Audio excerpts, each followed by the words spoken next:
सर्वकार्येषु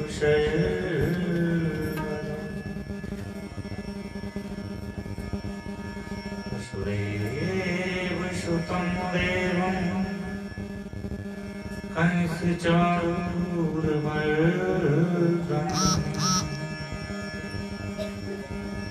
देवकी परमानन्दं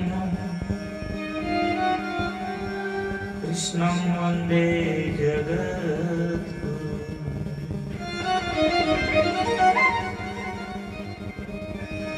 ध्यानमूलं गुरुर्मूर्ति पूजामूलं गुरुपदं मन्त्रमूलं गुरुर्वाक्यं मोक्षमूलं गुरुकृपा।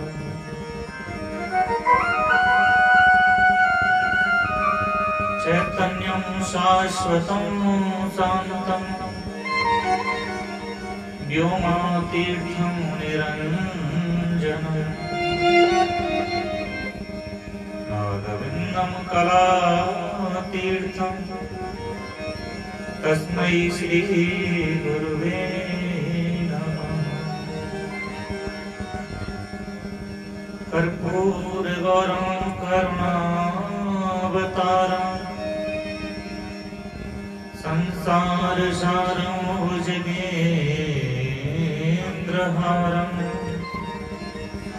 सदा वसन्तं हृदयारविन्दे भवं भवानी सहितं नमामि। जयन्ती मंगला काली भद्रकाली कपालिनी दुर्गा क्षमा शिवा दात्री स्वाहा स्वधा नमोस्तुते। या देवी सर्वभूतेषु विद्यारूपेण संस्थिता नमस्तस्यै नमस्तस्यै नमस्तस्यै नमो नमः। या देवी सर्वभूतेषु बुद्धिरूपेण संस्थिता नमस्तस्यै नमस्तस्यै नमस्तस्यै नमो नमः। मनोजवं मारुततुल्यवेगं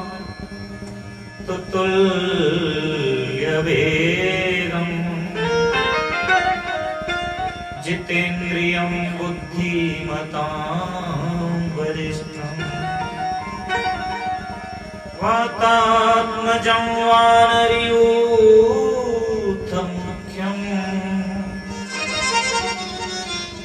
श्रीरामदूतं शरणं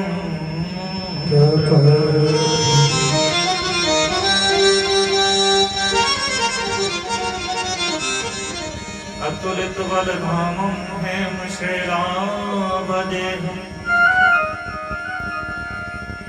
धनुजवनिकृशानं ज्ञानिनामग्रगण्यं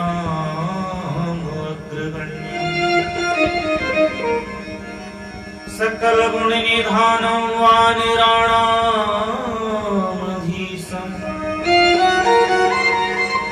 रघुपतिप्रियभक्तं वातजातं नमः।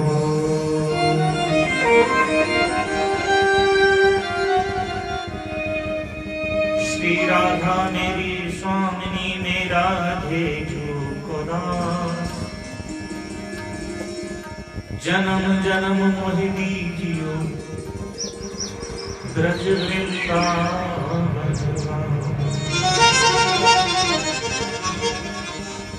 काज किए बड़ देवन के तुम वीर महाप्रभु देख विचारो कौन सा संकट मोर गरीब को जो तुम सो नहीं जात है। बेगी हरो हनुमान महाप्रभु, जो कछु संकट होई हमारो, हमारो को नहीं जानत है जग में, अपे संकट मोचन नाम तिहारो।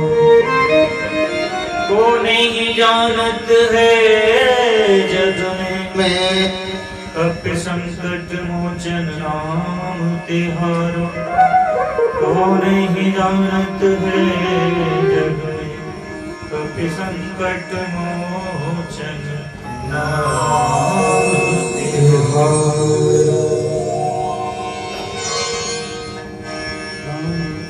न तो न माता न बंधुर न दाता, न पुत्र न पुत्री, न भक्तो न भरताई।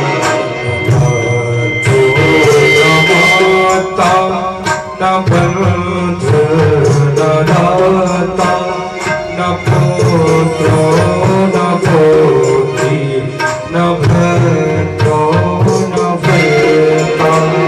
न तो न माता न बंधुर न दाता, न पुत्र न पुत्री, न भक्तो न भरताई। तो न माता न बंधु न दाता, न पुत्र न पुत्री, न भक्तो न भरताई। न जाया न वेद्या न भक्तिर्ममेव,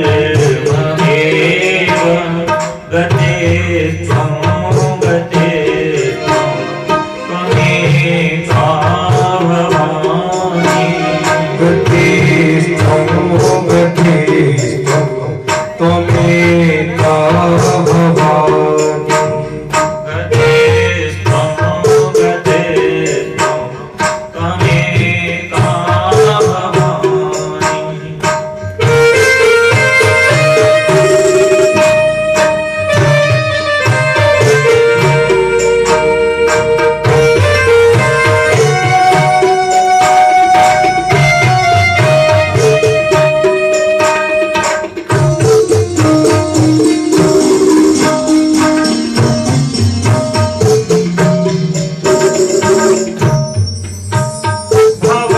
भवाब्दान पारे महासुख भीरु, भवपाठ पारे महाजगबीर।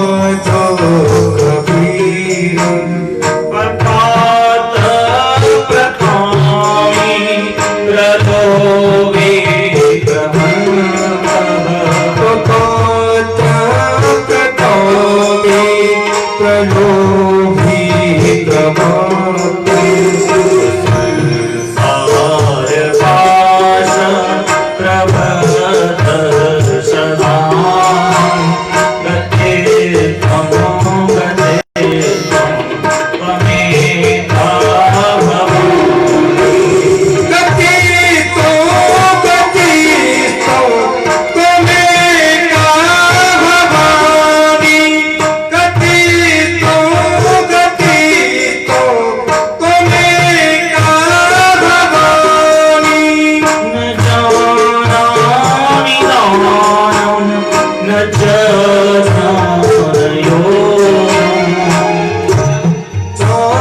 चामिदानं न च ध्यानयोगं।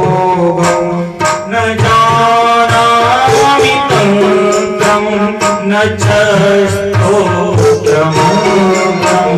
न जानामि तन्त्रं न च स्तोत्रमन्त्रम्। न जानामि तन्त्रं च स्तोत्रमन्त्रम् न जानामि तोत्रं न च स्तोत्रमन्त्रम् न जानामि पूजां न च न्यासयोगं गतेत्वं गतेत्वं त्वमेका भवानि गतिस्त्वं त्वमेका भवानि गतिस्त्वं त्वमेका भवानि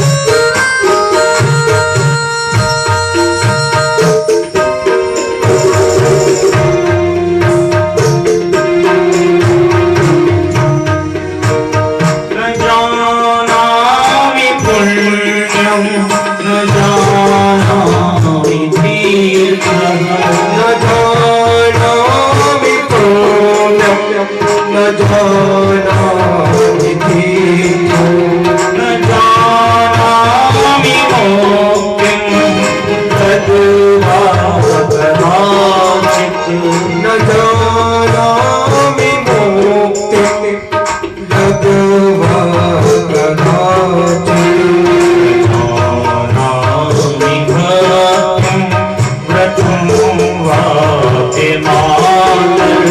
गतेत्वं गतेत्वं त्वमेका भवानि गतिस्त्वं त्वमेका भवानि गतिस्त्वं त्वमेका भवानि कुकर्णी कुसङ्गे कुबोधि कुरासः कर्मि कुशोऽपि कुभोगि कुदास कुलाचारहीनः कदाचारलीनः कुलाचारहीना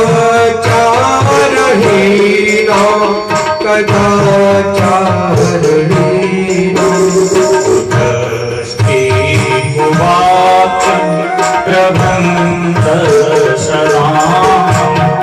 गतेत्वं गतेत्वं त्वमेका भवानि गतिस्त्वं त्वमेका भवानि गतिस्त्वं त्वमेका भवानि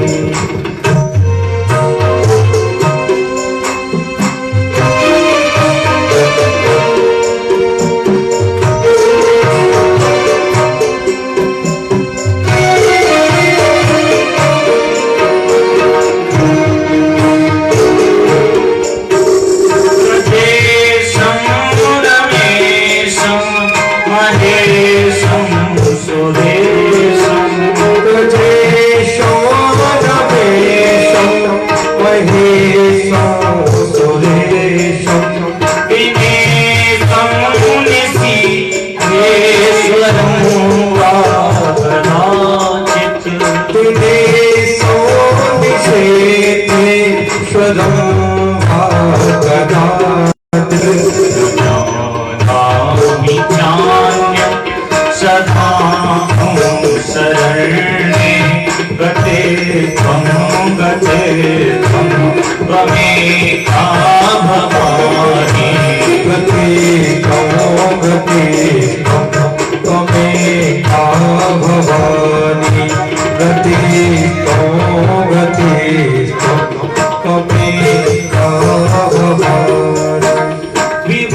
जागवती विठ्ठलो प्रवेश प्रणष्ट सदाहं गते त्वं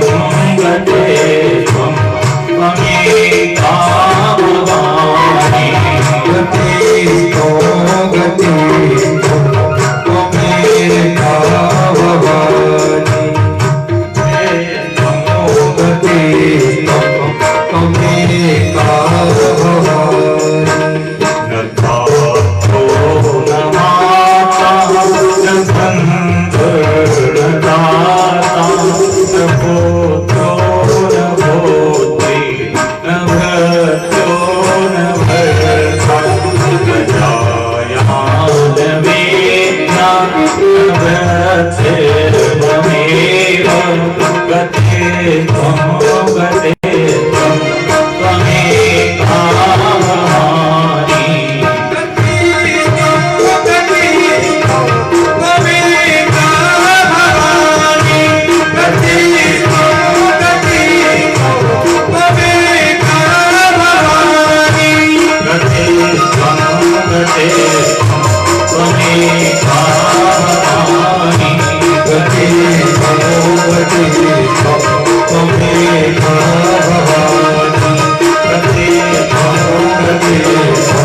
त्वमेका भवानि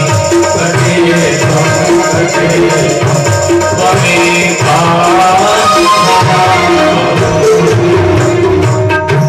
बोलिए जगत माता की जय कात्यायनी माता जय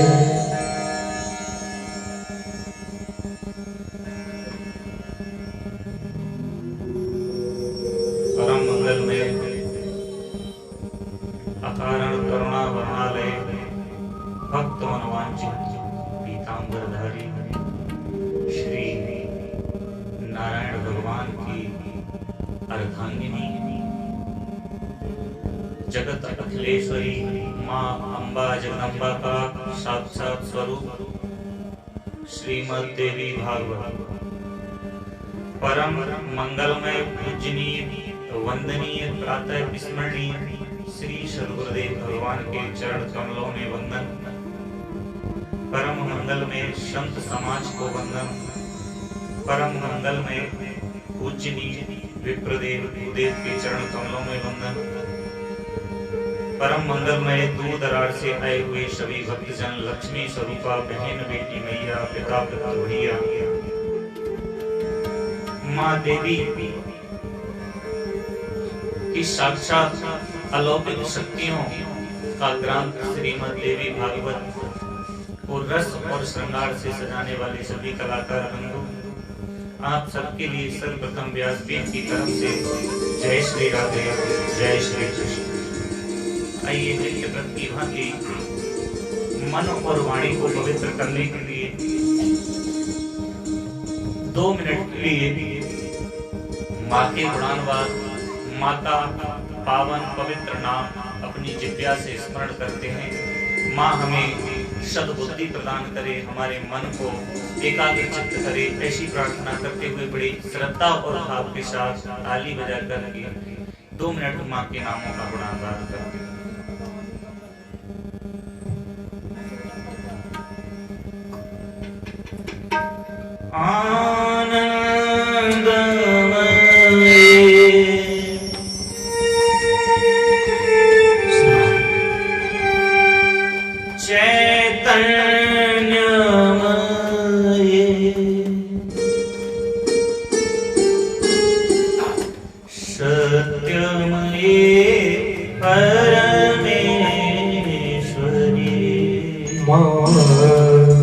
सत्यमयी परमेश्वरी आनंदमयी चैतन्यमयी आनंदमयी चैतन्यमयी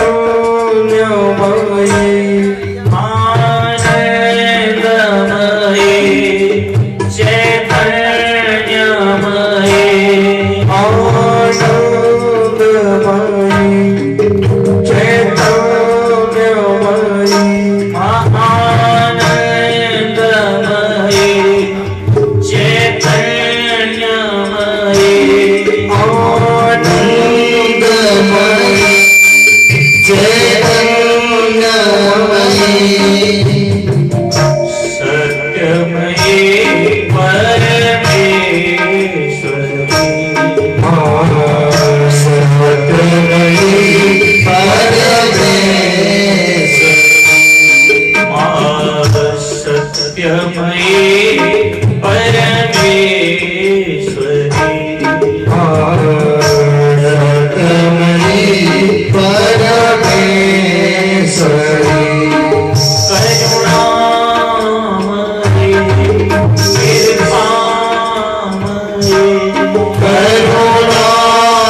करुणामयी कृपामयी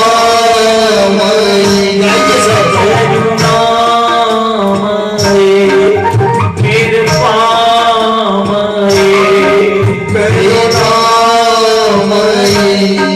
कृपामयी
सतमयी परमेश्वरी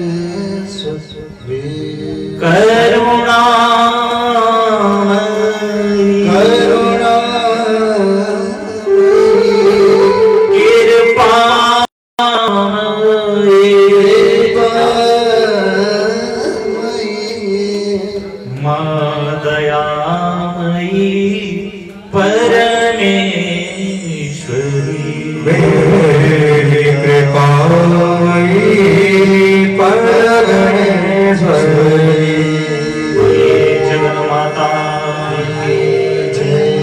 ज्वाला माई की दुर्गा माता की सरस्वती माता की लक्ष्मी माता की काली माता की वीर बजरंगबली हनुमान जी महाराज भैरव बाबा की जयकारा शेर वाली दा बोल साचे दरबार।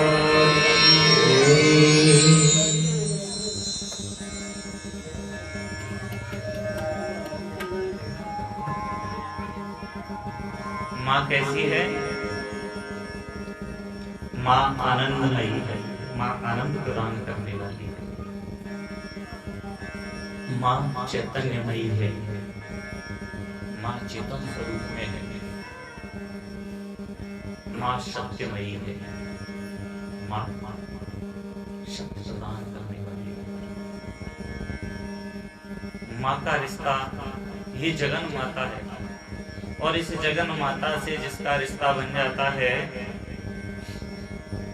दुनिया में सारे रिश्ते झूठे हो सकते हैं, लेकिन माँ से जो रिश्ता है पुत्र का या पुत्री का, संतान का, वो एक सत्य रिश्ता माना जाता है। इसलिए माँ सत्यमयी है, सत्य प्रदान करने वाली है। दुनिया में सब झूठे हो जाएंगे, लेकिन माँ करुणामयी है, माँ करुणामयी, करुणा का सागर है। माँ कृपामयी है, माँ कृपा प्रदान करती है। कृपा में और दया में अंतर होता है, और माँ दयामयी है। कल आपको निवेदन किया, कृपा में और दया में अंतर। कृपा में स्वयं साक्षात जगत जननी को भक्त के पास आना पड़ता है, और दया में भक्त को माँ के पास जाना पड़ता है। माँ दया करती है, इसलिए माँ दयामयी है, माँ कृपामयी है, और माँ सत्यमयी है। इसलिए सब मिलकर के जगन माता को हम प्रणाम करते हैं। माँ, तेरा रिश्ता एक सच्चा है, तेरा दर एक सच्चा है, बाकी के सब झूठे। इसीलिए तो सब मिलकर अक्सर यही बोलते हैं, सांचे दरबार की है। सच्चा दरबार किसका है? माँ का दरबार, क्योंकि माँ का जो रिश्ता है वो पवित्र रिश्ता है। आरती में आप सब गाते हैं, माँ बेटे का है इस जग में बड़ा ही निर्मल नाता। निर्मल बात वही आती है, निर्मल हो, शुद्ध हो, पावन हो, सच्चा हो। वो एक कौन सा रिश्ता है? माता।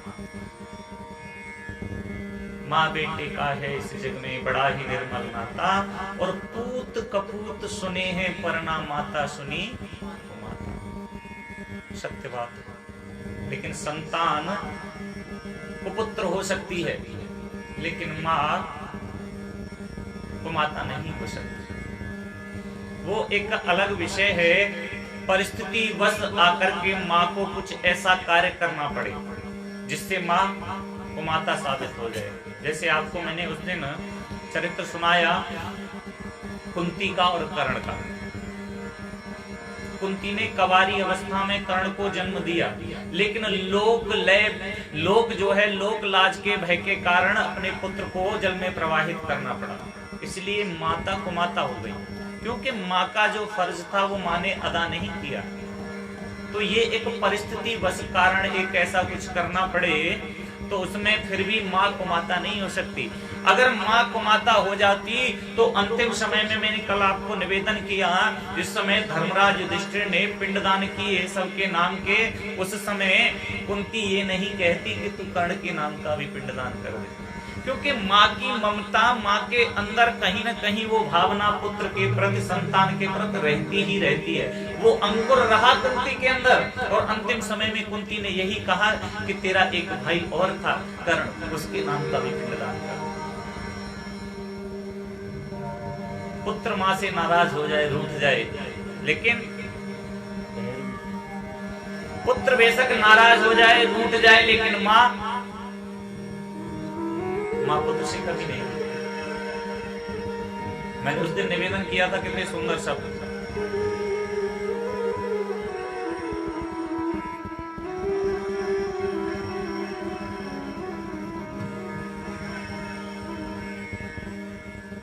कितना पावन निर्मल है ये माँ बेटे का नाता, कितना पावन निर्मल है ये माँ बेटे का नाता।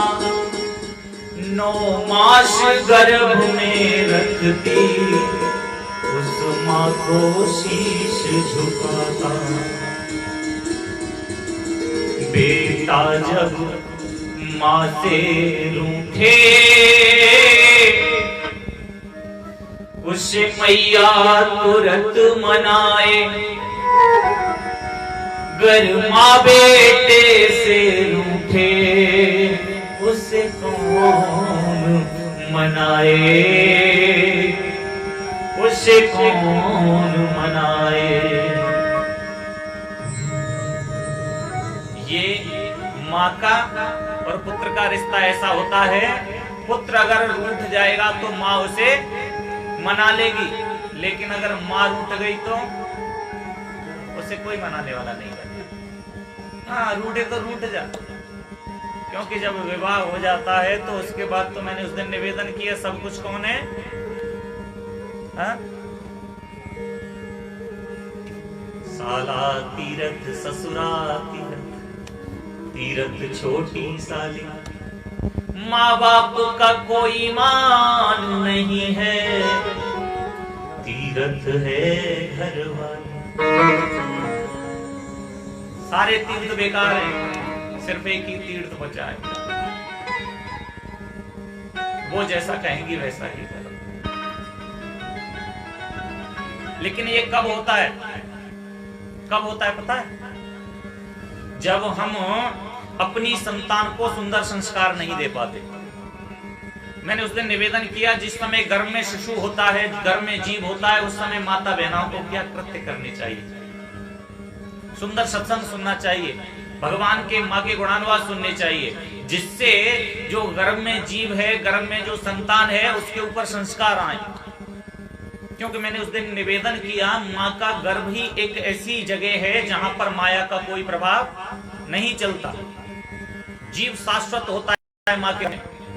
इसलिए गर्भावस्था में जब शिशु होता है उस समय पर बहुत ध्यान रखना चाहिए माता बहनों।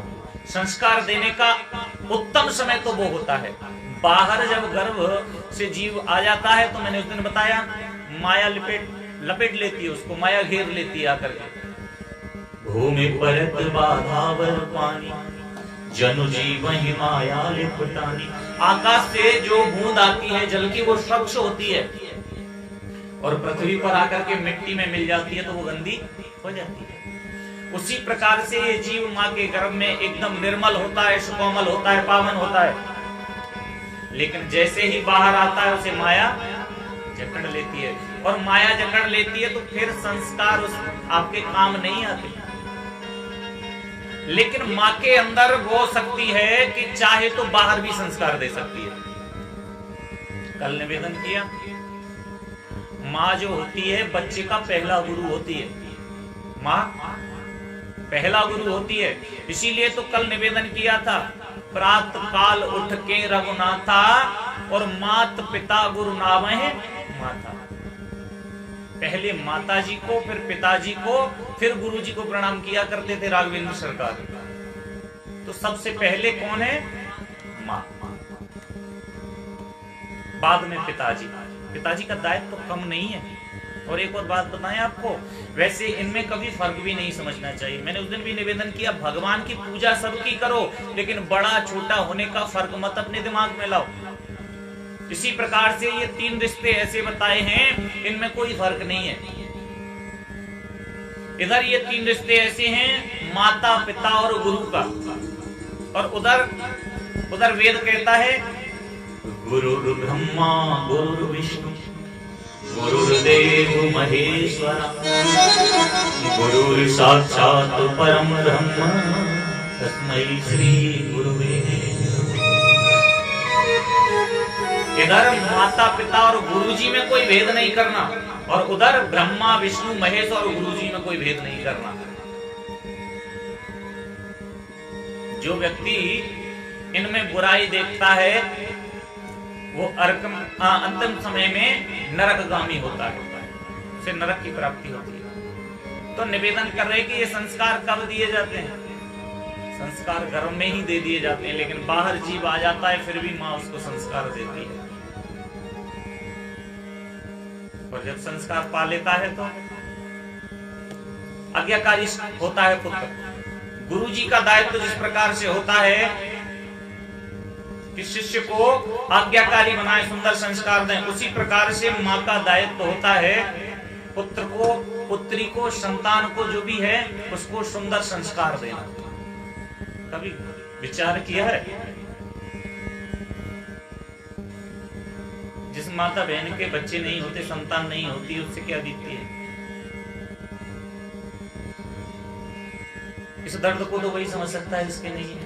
हम कह सकते हैं, महसूस करने की कोशिश कर सकते हैं, लेकिन पूर्ण रूप से उस दर्द को हम महसूस नहीं कर सकते। जिसकी संतान नहीं होती उससे पूछो, कोई भी झूठा मंदिर एक बता दिया जाए कि झूठे मंदिर में चली जाओ, झूठे मंदिर में भी चली जाती है।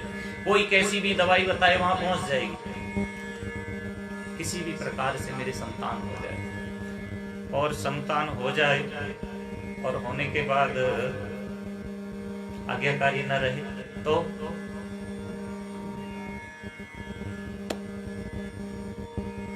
माँ को देखो तो अपने पुत्र को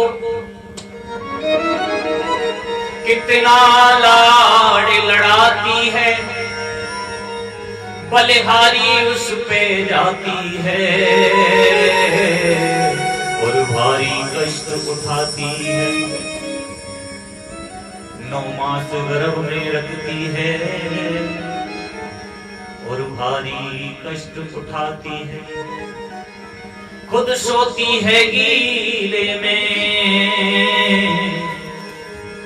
सूखे में हमें सुलाती है। ऐसी माँ को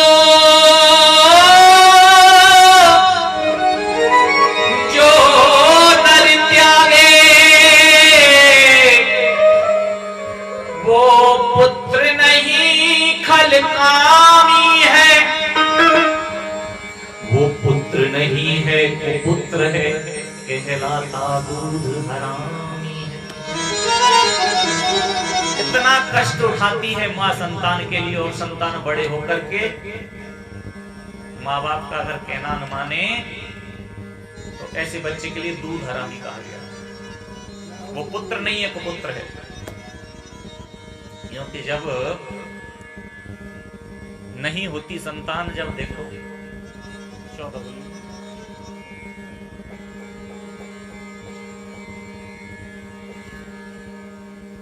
जब संतान नहीं होती बहुत कष्ट इधर उधर के उठाने पड़ते हैं।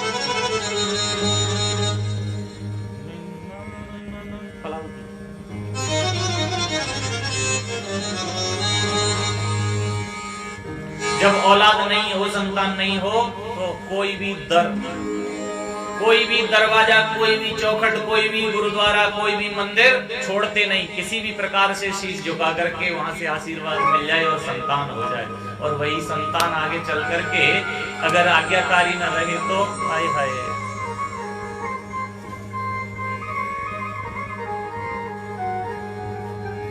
औलाद की खातिर इंसान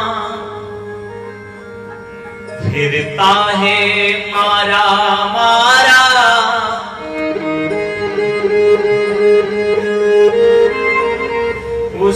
वक्त भला क्या मारे, जिसको औलाद ने मारा, जिसको औलाद ने मारा। कहते हैं दुनिया में वक्त सबसे बड़ा होता है, वक्त बहुत बलवान होता है, वक्त जो चाहे वो करा देता है, लेकिन वक्त से भी बलवान एक कड़वी वाणी हुआ करती है, कड़वे वचन हुआ करते हैं। औलाद की खातिर इंसान फिरता है मारा मारा, औलाद की खातिर इंसान फिरता है मारा मारा, उसे वक्त भला क्या मारे, जिसको औलाद ने मारा, जिसको औलाद ने मारा।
लेकिन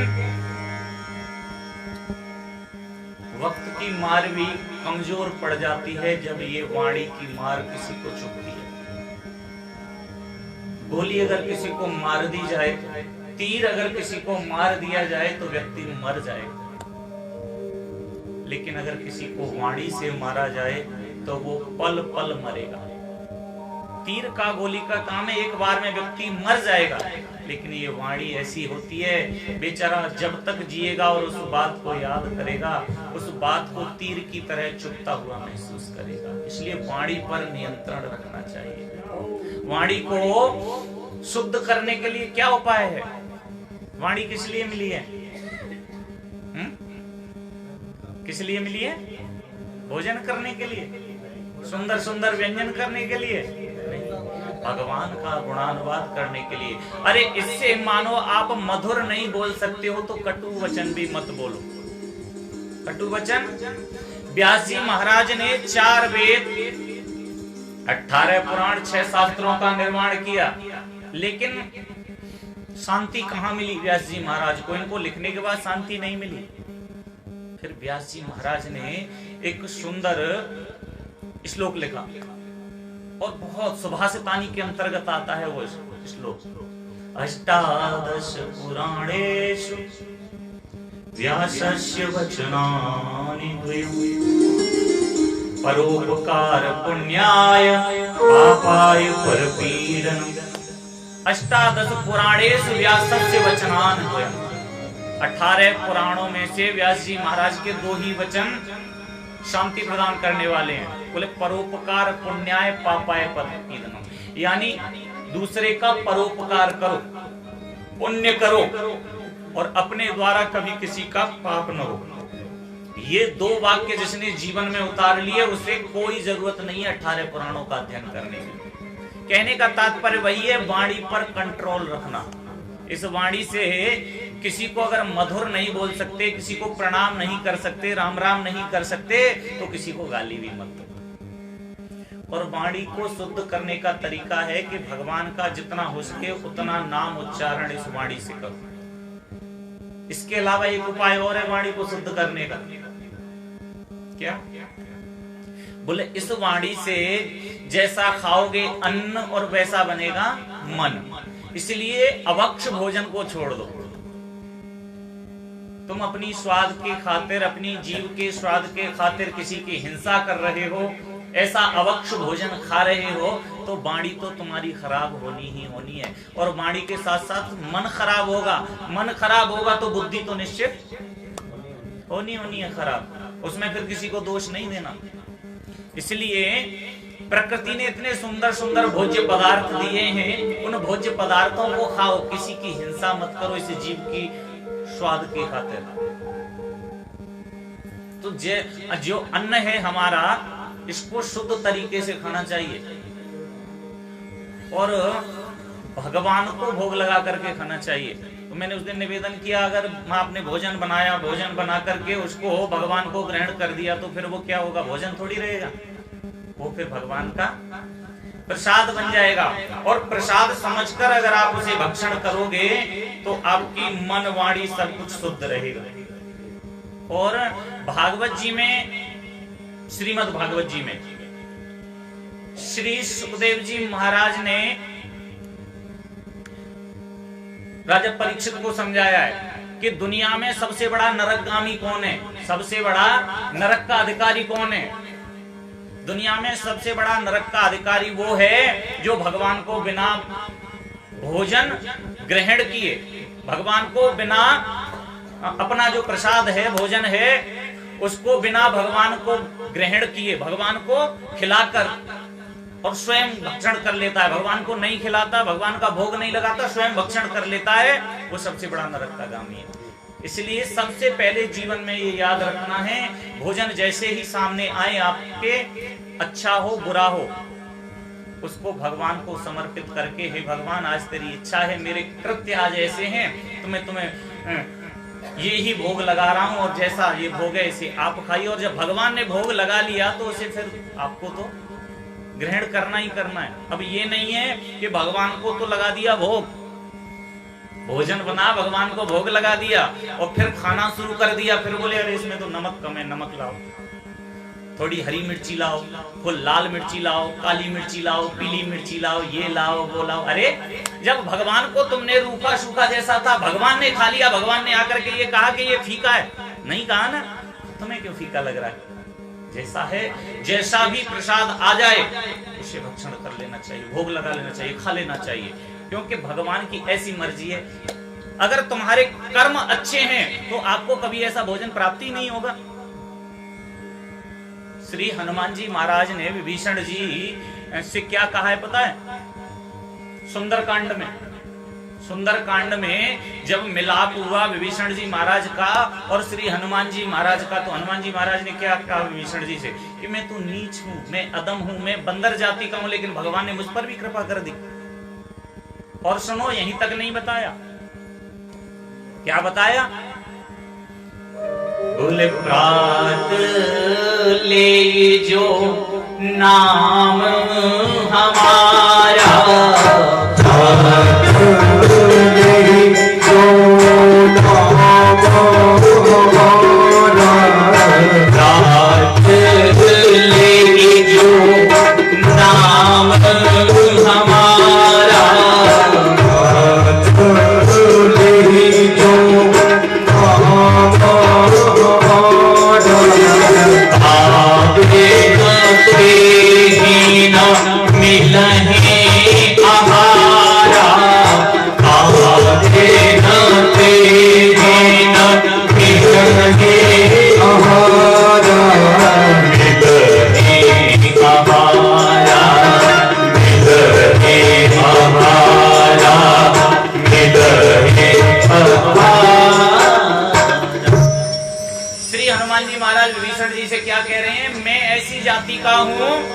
ध्यान दे करके सुने, बहुत ध्यान की जरूरत है। अगर तुम्हारा ध्यान उधर हो जाता है तो फिर मेरा ध्यान भी कहीं चला जाता है, इसलिए आप सब ध्यान से सुनो। हनुमान जी महाराज क्या कह रहे हैं विभीषण जी से?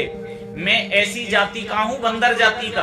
तो बोले प्रात ले जो नाम हमारा, प्रातः काल जो हमारा नाम ले लेता है, तादिन मिलहिन तेहि आहारा।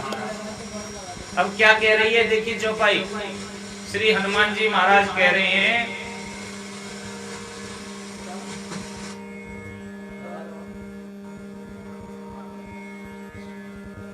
श्री हनुमान जी महाराज क्या कह रहे हैं? तादिन मिलहिन तेहि आहारा। चौपाई तो ये कह रही है जो प्रातः काल उठ करके हनुमान जी महाराज का नाम ले लेगा उस दिन उसे भोजन नहीं मिलेगा, ये तो कह रही है चौपाई। क्या ऐसा संभव है? हा?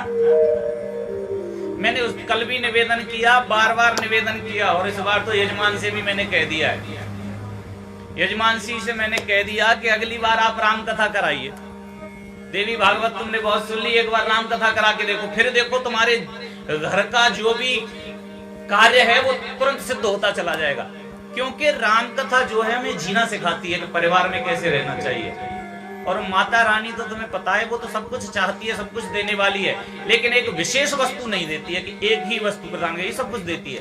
लेकिन राम कथा हमें केवल परिवार में रहना कैसे है, किसके प्रति क्या भाव करना है, ये कौन सिखाती है? राम कथा। इसलिए मैंने कल निवेदन कर दिया कि अगली बार आप राम कथा सुनो, क्योंकि राम कथा का तो आनंद ही अलग है। कल भी निवेदन आपको किया, थोड़ा वॉल्यूम बढ़वाइए। निवेदन क्या किया कि रामायण की जो चौपाइयां हैं वो ब्रह्म में डालने वाली हैं। अगर अच्छा गुरु नहीं मिले समझाने वाला तो चौपाइयां ब्रह्म में डाल देती है। ये चौपाई भी ब्रह्म में डाल रही है। क्या ब्रह्म में डाल रही है? चौपाई क्या कह रही है? हाँ देख लीजिए, कोई नया कार्य हो रहा है तो हमारा ध्यान वहां होना बहुत जरूरी है। चौपाई कह रही है प्रात ले जो नाम हमारा, तादिन मिलहिन तेहि आहारा। श्री हनुमान जी महाराज कह रहे हैं जो प्रातः काल उठ करके हमारा नाम ले लेता है उस दिन उसे भोजन नहीं मिलता। कल आप इसका परीक्षण करना। कल श्री हनुमान जी महाराज का दिन है, शनिवार का दिन है, 2 दिन हनुमान जी महाराज के हैं। हमें तो पता ही नहीं था, आपने नया बता दिया।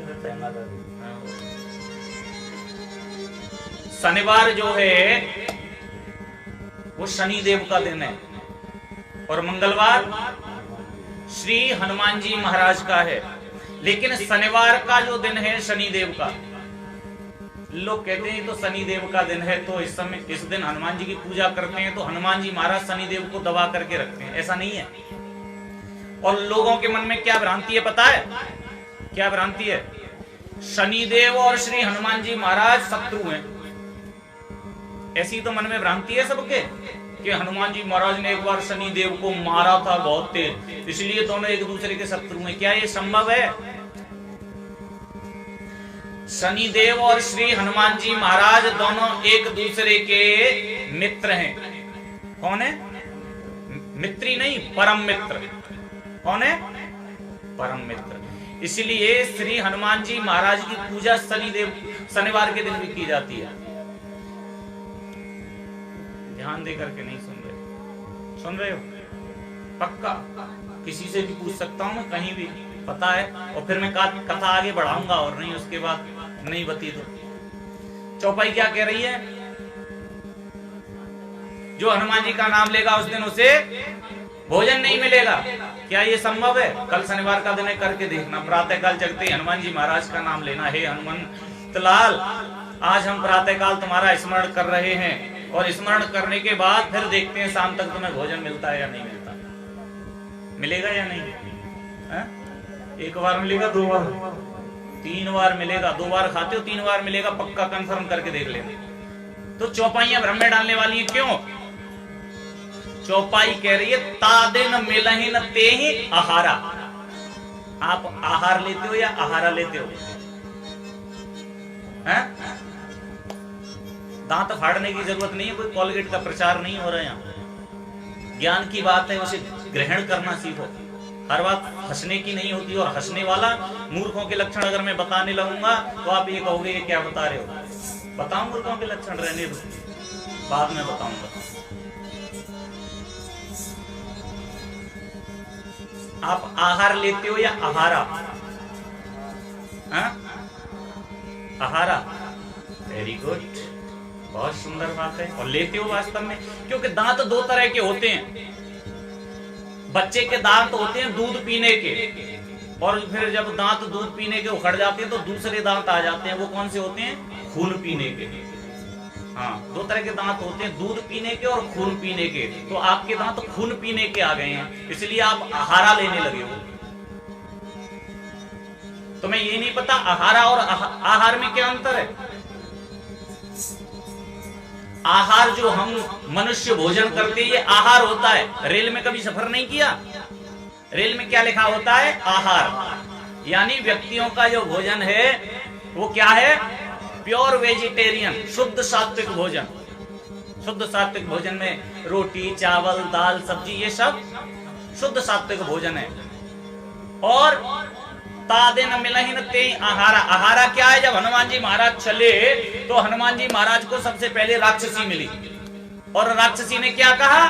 बोले आज सुरन मोहे दीन आहारा। राक्षसी ने कहा कि देवताओं ने आज मुझे भोजन दे दिया। तो राक्षसों का भोजन क्या होता है? क्या होता है राक्षसों का भोजन? मांस मदिरा खाना। तो वो कह रही है राक्षसी मुझे आहारा मिल गया, मेरा भोजन मिल गया। तो राक्षसों का भोजन होता है आहारा, और मनुष्यों का भोजन आहार। और ध्यान रखना आगे से, अब आहारा नहीं कहना है, आहार ही कहना है। तो आहार लेना जरूरी है। तो निवेदन कर रहे हैं कि उस आहार को भगवान को समर्पित करके भोजन करना चाहिए। रूखा सूखा जैसा भी है, पहले भगवान को भोग लगाओ और फिर स्वयं खाओ। फिर देखिए वो भोजन नहीं प्रसाद बन जाएगा। और निवेदन यहां तक आया है, बोले तुम ही निवेदित भोजन करही,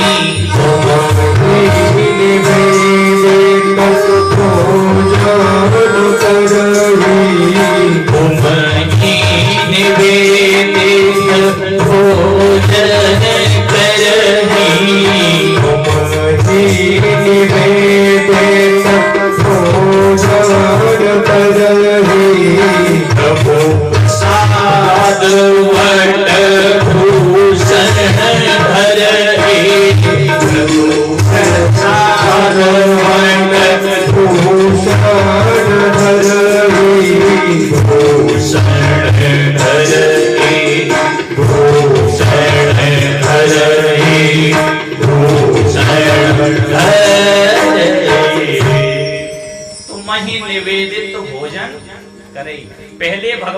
निवेदन करके भोजन करना चाहिए। भगवान ये आपका ही दिया हुआ है, हम क्या दे सकते हैं? हमारी औकात है भगवान को खिलाने की? है किसी की? क्यों नहीं है? इतने गरीब घर से नहीं खिला सकते भगवान को? है, क्योंकि भाव के वश में है। इसलिए अगर भाव से खिलाओगे तो भगवान को भी खाना पड़ेगा। विदुर जी महाराज की जो स्थिति थी वो थी कि भगवान को भोजन करा दें। खुद बेचारों की नौकरी छूट गई थी, मंत्री पद से हटा दिया था दुर्योधन ने, लेकिन भाव पक्का था। और भाव पक्का था तो भगवान स्वयं गए उसके यहाँ भोजन करने के लिए, स्वयं। और भोजन क्या किया? घर में कोई व्यवस्था नहीं थी भोजन की। विदुर जी महाराज ने सुना कि भगवान हमारे घर आए हैं, तो भोजन व्यवस्था में बाहर नगर में चले गए और विदुरानी घर में अकेली। और जब भगवान ने जाकर के दरवाजा खटखटाया, नहा रही थी, नहाते हुए ये भी होश नहीं रहा कि मैं नग्न अवस्था में हूं, मैंने कोई वस्त्र नहीं पहना। भगवान ने आवाज दी, क्योंकि जिससे ज्यादा प्रेम होता है और वो आ जाए तो फिर शरीर की सुध नहीं रहती। भगवान ने आवाज लगाई, दरवाजा खोला, देखा भगवान, और भगवान ने देखा कि चाची जी तो नग्न अवस्था में आ गई, अपना पीतांबर उड़ा दिया। और ज्यादा खुशी हो जाती है, कोई ज्यादा मिलने वाला घर में आ जाए तो बहुत ज्यादा खुशी हो जाती है। वहां तो साक्षात परम ब्रह्म आए। अब सोचने लगी कहाँ बिठाऊं, कहाँ बिठाऊं, कहाँ बिठाऊं। तो हाथ में एक पीढ़ा ले लिया, हमारे ब्रज में पीढ़ा बोलते हैं, आपके यहाँ कुछ और बोलते होंगे। पीढ़ा ले लिया और पीढ़ा को कभी यहाँ रखती है, कहती बैठो, लेकिन अरे नहीं नहीं, यहाँ नहीं, यहाँ रुको, यहाँ नहीं, इधर रखो। प्रेम में विहल हो गई, पागल जैसी हो गई। आखिरकार भगवान बोले, काकी कहीं तो बैठने के लिए स्थान दे दो, बहुत तेज भूख लगी है, जल्दी बैठाओ। और ये भाव कहाँ प्रकट किया जाता है? आप भूखे हो, आप किसी के यहाँ गए, आपको भूख लग रही है, तो कहाँ कह सकते हो? जहां पर आप विशिष्ट प्रेम रखते हो, वहां पर जाकर के तुरंत कह दोगे कि हमें भूख लगी है। और कहीं रिश्तेदारी में जाएं तो शर्माते हैं कहने में। ऐसे तो होता है ना, शर्माते हैं कि नहीं नहीं नहीं नहीं नहीं, और थोड़ी देर शर्माते हैं वैसे, भूख लगी हो। और रिश्तेदारी में जाएं, मानो ससुराल में गए, तो निश्चित है सासू माँ पूछेगी। तो ऐसा करो ना कि भोजन, और नहीं नहीं नहीं हम तो करके आए हैं, अच्छी बात, अच्छा चाय बना दूं? हाँ चाय बना, ये ठीक है। चाय के साथ थोड़ा सा बिस्किट नमकीन वगैरह नाश्ता दे दिया, और पास में बैठ जाएंगे सब, लो ना, लो दामाद जी लो थोड़ा बिस्किट दो। नहीं नहीं नहीं हम भोजन करके आए। अरे थोड़ी नमकीन, नहीं नहीं नहीं, अरे थोड़ा मीठा, अरे डायबिटीज है ना, नहीं लेंगे। और जैसे ही सासू माँ भीतर गई, देखा कोई नहीं है, तो फिर ऐसे शुरू होते प्लेट साफ पूरी, फिर नहीं छोड़ते बिल्कुल, क्योंकि भूख तो लगी है। अरे जब कहने में क्या सर में, जहां भूख लगी हो वहां कहने में क्या सर में? तो कहने का तात्पर्य, भोजन दो अवस्थाओं में लोग बताते हैं, दो अवस्थाओं में भोजन किया जाता है। एक भाव में, सामने वाले का भाव ऐसा होना चाहिए कि बेशक भोजन करके आए हो, लेकिन भाव से नहीं, एक रोटी तो आपको खानी पड़ेगी, तो प्रेम के वश आकर के भाव में खा लेना चाहिए। और भोजन दूसरी अवस्था में किया जाता है अभाव में। अभाव मीन्स हम भूखे मर रहे हैं, घर में कोई व्यवस्था नहीं है खाने पीने की, सामने वाला कह रहा है तो भैया खाने ही खाने, अपने यहाँ है नहीं, दूसरे के यहाँ खाओ, नहीं तो भूखे मरेंगे। दो ही अवस्था में भोजन होता है, लेकिन मैं कहता हूँ भोजन तीन अवस्थाओं में होता है, एक भाव में, एक अभाव में, और एक प्रभाव में। प्रभाव समझते हैं? आप खूब भोजन करके आए हो, सामने वाले के अंदर भाव नहीं है और तुम्हारे यहाँ अभाव नहीं है, और सामने वाला डंडा लेके खड़ा है, सुनो खाना ही खाना है तुमको, अगर नहीं खाया ना तो ध्यान रख लेना। तो प्रभाव में भी करना पड़ता है, तीन अवस्थाओं में होता है। भगवान से जब दुर्योधन ने कहा ना कि आप भोजन कर लो, तो भगवान बोले तेरे अंदर तीनों चीजें मौजूद नहीं है, मैं कैसे कर लूं भोजन? बोले मेरे अंदर तीनों चीज क्यों नहीं मौजूद है? भगवान बोले सुन, तेरे अंदर भाव नहीं है, भाव से भोजन होता है, तेरे अंदर भाव नहीं है। और सुन, मेरे यहाँ कोई अभाव नहीं है, मैं दुनिया को खिलाता हूँ, तू मुझे क्या खिलाएगा?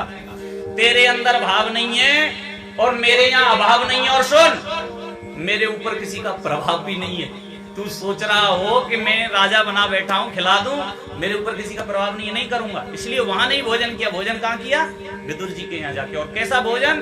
कोई व्यवस्था नहीं, घर में 2 बार भोजन किया है विदुर जी के यहाँ। एक बार सूखी सब्जी खाई है और एक बार केले खाए हैं। और केले कैसे खाए हैं? विदुरानी ने प्रेम बसा करके केला खिलाना जब शुरू किया तो छिलके खिलाए और केले फेंक दिए। और भाव के बसा करके भगवान ने वो केले के छिलके खा लिए।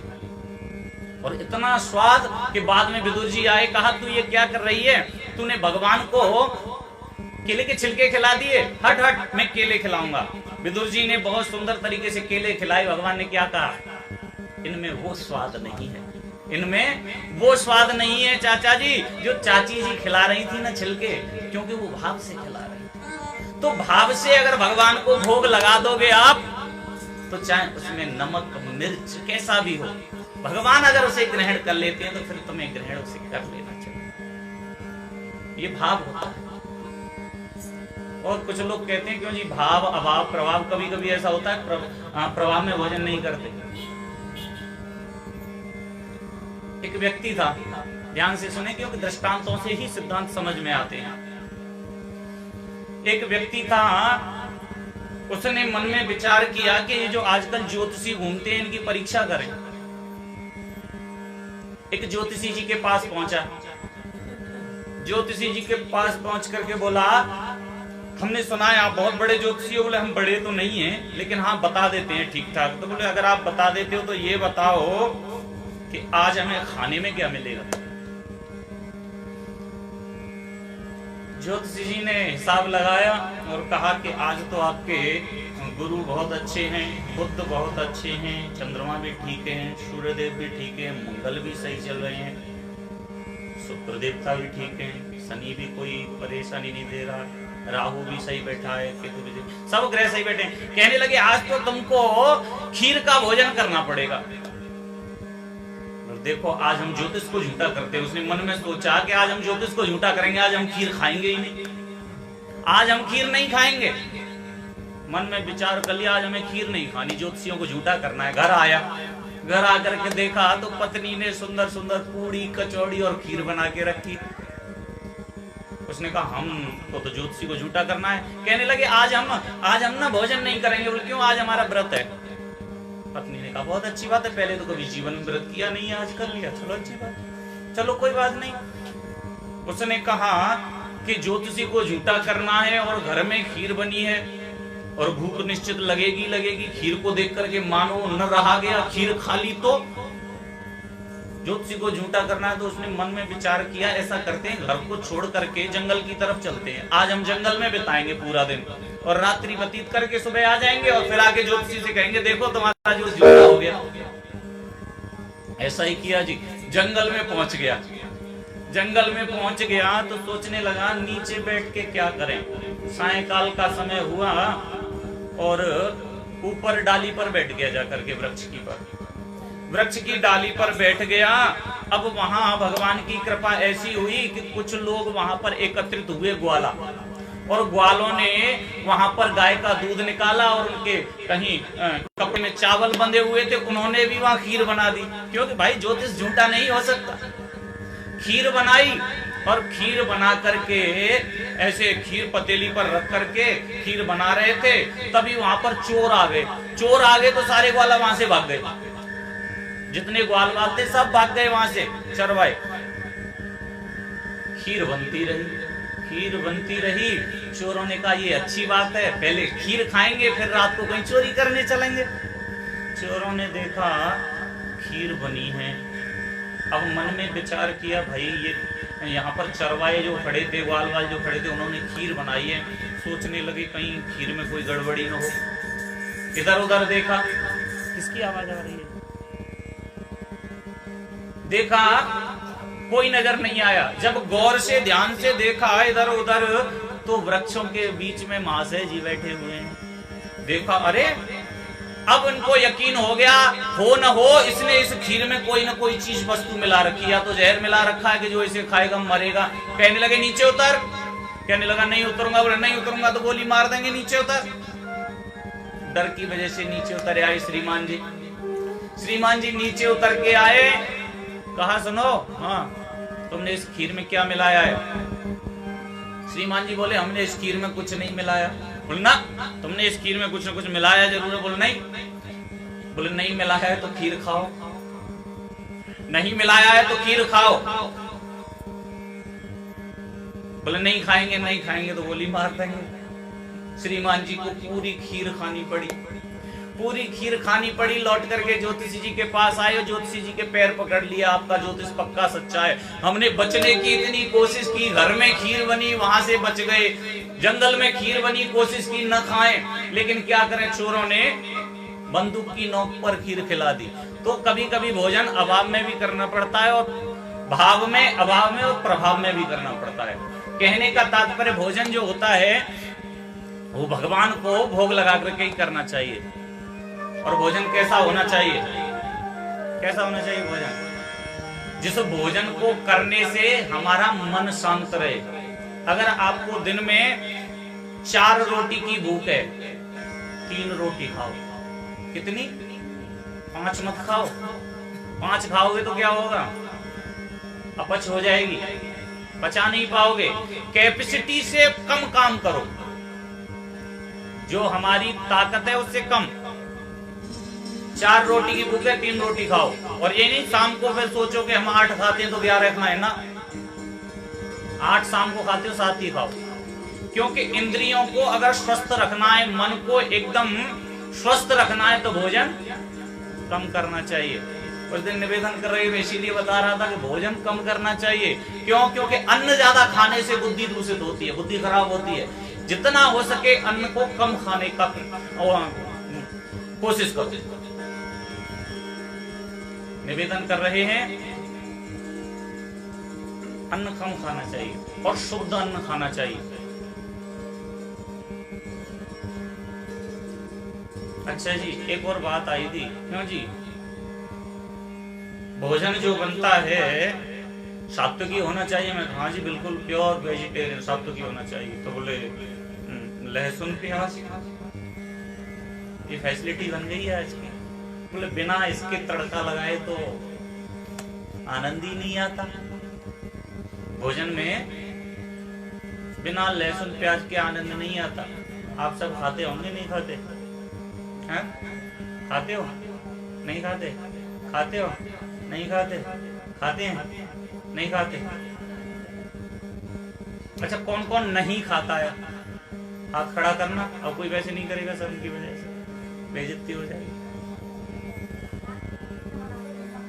आप नहीं खाते, नवरात्रों में नहीं खाते, तो फिर प्याज की छोकला पे मुसलमान की या तो खाओ तो कभी मत खाओ, खाओ तो रोज खाओ। हाँ जी, खाना चाहिए या नहीं खाना चाहिए? हाँ? खाना चाहिए? नहीं खाना चाहिए? खाना चाहिए? नहीं खाना चाहिए? ज्यादा से ज्यादा सबसे पहले यही प्रश्न खाने पीने के बारे में पूछा जाता है। क्यों जी? लहसुन प्याज निषेध क्यों है? कथा तो आपने बहुत सुनी है और कथा खूब सुनोगे, लेकिन ये ज्ञान की बात है, नहीं कोई बताने वाला। मैंने कल भी निवेदन किया, व्यास जियों का मतलब आजकल ये हो गया है अपना उल्लू सीधा करना है। कथा तुम्हारी समझ में आए न आए, नाचेंगे कुदाएंगे, खूब अच्छे से धन कमाएंगे और चले जाएंगे, लेकिन इन चीजों को जो समाज में देनी है इनसे कोई मतलब नहीं। प्याज लहसुन क्या है पता है आपको? अमृत है। क्या है? अमृत है। तो कल से खाना शुरू कर। निषेध क्यों है? समुद्र मंथन हुआ। समुद्र मंथन के समय श्री धन्वंतरी भगवान अमृत का कलश लेकर के निकले 14वें रथ के रूप में। अमृत निकला। अमृत को देखकर दैत्यों ने कहा इसे हम पिएंगे। देवता बोले हम पिएंगे, लेकिन दैत्य बलवान थे इसलिए उस अमृत के कलश को छीन लिया और उस अमृत के कलश को छीन करके बलि भागा। और बलि जैसे ही भागा, बलि के पुत्र ने ले लिया, फिर पुत्र के हाथ से बलि ने ले लिया। दोनों लेकर के, बलवान थे ना राजा बलि, तो दैत्यों के उस समय राजा थे, लेकर के घूमे। और जब थक गए बलि महाराज चलते चलते, तो उस कलश को रख दिया कलश को रखा, इतने में उनका पुत्र पीछे से दौड़ता हुआ आया, कलश को उठा लिया, लेकर के दौड़ा, दूसरी जगह रख दिया। फिर बलि महाराज पीछे से गए, फिर उठा लिया, तीसरी जगह रखा। फिर बलि का पुत्र आया, चौथी जगह रखा। उस कलश को कितनी जगह रखा? कितनी जगह? 4 जगह। कौन कौन सी जगह है वो पता है आपको? जहां पर महाकुंभ लगता है वही 4 स्थान है जहां पर अमृत का कलश रखा गया है। कौन कौन सी? हरिद्वार, प्रयागराज, नासिक और उज्जैन। 4 स्थानों पर दौड़े हैं वो उस कलश को लेकर के, 4 स्थानों पर रखा। इसलिए जब से वहां कलश रखा गया है, जब से वहां महाकुंभ होता है। महाकुंभ का मतलब कुंभ मीन्स घड़ा, महा माने महान, जिसमें अमृत भरा हुआ घड़ा था वो वहां पर रखा गया, इसलिए वहां पर महाकुंभ लगता है। इसके बाद बोले, इसके बाद देवताओं ने स्तुति की, भगवान ये दैत्य बहुत महाबली हैं, हमने जिस कार्य के लिए समुद्र मंथन कराया था उसी को लेकर के भाग गए, ये तो अमृत कैसे पिएंगे। उसी समय भगवान ने मोहिनी रूप धारण किया। उस दिन बताई है ना मोहिनी भगवान की कथा, जब हनुमान जी का अवतरण बताया था, तो मोहिनी भगवान ने कहा सुनो मैं आपका कार्य सिद्ध कर दूंगी। भगवान नारायण मोहिनी बन गए। कहने लगे, भगवान नारायण को कहना क्या था? मैं आपका कार्य सिद्ध कर दूंगा, लेकिन मोहिनी बन गए तो क्या कह रहे? मैं आपका कार्य सिद्ध कर दूंगी। बोले कैसे करूंगी? बोले आप चिंता मत करो, यहीं रुको। दैत्यों के राजा बलि के पास पहुंची मोहिनी भगवान ने कहा सुनो दैत्यराज, आपने जो समुद्र मंथन किया है उसमें देवताओं ने भी तो सहयोग किया है। बोले हाँ किया है। बोले देवताओं ने सहयोग किया है तो ये जो अमृत है इसके थोड़ा सा अधिकारी तो ये भी है। बलि बोला हाँ आप सही कहती हो। क्योंकि बलि क्यों कह रहा है? क्योंकि भगवान ने मोहिनी रूप धारण किया है, और मोहिनी रूप भगवान जब धारण करते हैं तो सामने वाले को वश में कर लेते हैं, वशीकरण कर लेते हैं। बलि बोला तो आप सत्य कहती हो। तो बोले फिर बंटवारा करना चाहिए। बोले बंटवारा तो करना चाहिए, लेकिन बंटवारा करेगा कौन? कहीं ऐसा ना हो कि कोई दैत्य ले और पूरे अमृत को पी जाए, हम रह जाएं। तो बोले क्या करना चाहिए? तो मोहिनी भगवान बोले हम कर दें इसका बंटवारा। बलि बोला हाँ ये ठीक रहेगा, मुझे तुम्हारे ऊपर पूरा विश्वास है। मोहिनी भगवान ने कहा ठीक है लाओ कलश दे दो। तो कहने लगे मोहिनी भगवान के देवताओं को पिलाना है, तो बलि से क्या कहा पता है? ऐसा करो, ये जो अमृत है ना पता नहीं कितने वर्ष, हजारों वर्ष से समुद्र में रखा हुआ है, तो जो पतला पतला जो अमृत है वो तो ऊपर हो गया, और गाढ़ा गाढ़ा जो अमृत है वो नीचे हो गया है। इसलिए ऐसा करती हूँ कि पहले मैं देवताओं को पिला देती हूँ पतला पतला अमृत, और नीचे जो गाढ़ा गाढ़ा अमृत होगा ना, रस जो उसका विशेष है, उसको तुमको पिला दूंगी। अब मोहिनी भगवान के वश में है बलि। मन में विचार किया, सत्य कहती है। अब वो ये भी नहीं समझ पा रहे कि अमृत कोई पतला नहीं होता, गाढ़ा नहीं होता। पानी का भी कोई भाई गाढ़ा या पतला होने का स्वरूप होता है? नहीं होता। कहने का तात्पर्य पंक्तिबद्ध बिठा दिया गया, पंक्तिबद्ध बिठाया गया। एक तरफ देवता बैठे हैं और एक तरफ राक्षस बैठे हुए हैं। राक्षसों में एक बहुत तीव्र बुद्धि वाला था, उसका नाम था सुरभानु। क्या नाम था? सुरभानु। सुरभानु का मतलब क्या होता है? सुर मीन्स देवता, और भानु मीन्स सूर्य के समान जिसकी बुद्धि कार्य करती थी देवताओं में, दैत्यों में। और सुर मीन्स देवता। देवताओं के जो राजा हैं सूर्य, सुरभानु, उनकी सूर्य जैसी बुद्धि जिसकी कार्य करे वो कौन है? सुरभानु। उसकी बुद्धि ने काम किया, कोई ना कोई चक्कर है, कोई न कोई चक्कर जरूर है। उसकी बुद्धि ने कार्य करना शुभारंभ किया। उसने क्या किया? जो देवताओं की पंक्ति बैठी थी उसमें जाकर के बैठ गया। और कहां जाके बैठा? सूर्य और चंद्रमा के बीच में। भगवान ने पिलाना शुरू किया। इंद्रदेव आप पीजिए अमृत, वरुण देव आप पीजिए अमृत, अग्निदेव आप पीजिए। बारी बारी से सब देवताओं को पिलाया। सूर्य को पिलाया, और सूर्यदेव ने हाथ लगा करके अमृत पिया। उसके बाद बीच में कौन बैठा है? सुरभानु बैठा है। और जद्यपि जग दारुण दुख नाना, सबते कठिन जात अपमाना। पंक्ति भेद नहीं करना चाहिए। अब ऐसा नहीं कि हमारा जो बच्चा बैठा है तो उसके 2 लड्डू रख दिए परोसकारी में और पड़ोसी का रखा है तो आधा से काम चल जाए, ऐसा नहीं होना चाहिए। पंक्ति को भेद नहीं करना चाहिए। उसको भी पिला दिया, उसके बाद चंद्रदेव को पिला दिया। सूर्य और चंद्रमा ने भगवान की तरफ इशारा किया, ये क्या कर रहे हो? बोले क्या हुआ? बोले दैत्य को तुमने अमृत पिला दी। बोले ये दैत्य बीच में कहां से आ गया? बोले ये नहीं पता कहां से आ गया, बीच में आकर बैठ गया है। भगवान ने सब देवताओं को अमृत पिलाया और घड़े को फोड़ दिया। और घड़े को फोड़ा तो अमृत कौन पी चुका है? सुरभानु नाम का दैत्य अमृत पी चुका है। अमृत पी करके गले में ही अभी अमृत है, अंदर तक नहीं गया था। भगवान ने कहा क्या करूं क्या करूं? तो कहते हैं कभी कभी जोश में होश खो जाते हैं। भगवान भी उस जोश में होश खो गए। भगवान ने कहा अमृत पी चुका है, इस बात पर ध्यान नहीं दिया और तुरंत सुदर्शन चक्र का आवाहन किया। सुदर्शन चक्र का आवाहन किया और सुदर्शन चक्र को छोड़ दिया और सुदर्शन चक्र ने अपना पूर्ण कार्य कर दिया। जो सुरभानु दैत्य था उसकी गर्दन को काट दिया। अब गर्दन जब काट दी तो अमृत पी चुका है। अमृत की कुछ बूंदें अंदर चली गई और कुछ बूंदें गले में रह गई। अब जो गले में बूंदें रह गई उन्होंने अपना कार्य किया, अंदर जो गई थी उन्होंने अपना कार्य किया। अंदर जो चला गया उससे तो वो अमर हो गया, मरा नहीं, उसके 2 भाग हो गए। सुरभानु दैत्य के 2 भाग हो गए, राहु और केतु।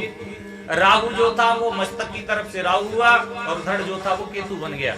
लेकिन जो गले में अमृत की बूंदें रह गई थी वो अमृत की बूंद सुदर्शन चक्र के सहित नीचे पृथ्वी पर गिरी। और पृथ्वी पर कहां गिरी? वनस्पति के ऊपर, जहां वनस्पति मौजूद थी। और कौन सी वनस्पति थी वो?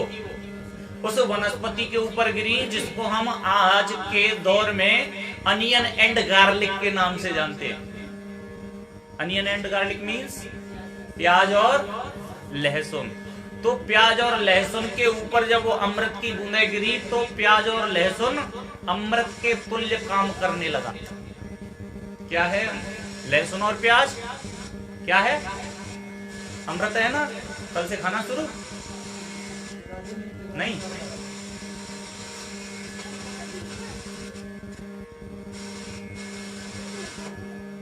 खाना है या नहीं खाना? हाँ, खाने में कोई दोष नहीं है। अनुष्ठान के समय खाना मना है। इसके अलावा अब लोग कहते हैं क्यों जी जब खा सकते हैं तो भगवान को भोग भी लगा सकते हैं। बोले नहीं, भगवान को भोग नहीं लगा सकते। क्यों?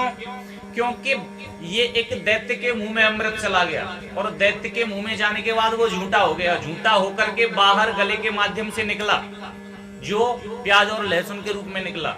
इसलिए किसी दैत्य के झूठे भोजन को भगवान को तो खिला नहीं सकते। हमारी तो बुद्धि खराब हो गई, इसलिए हम तो खा सकते हैं। खा सकते हैं।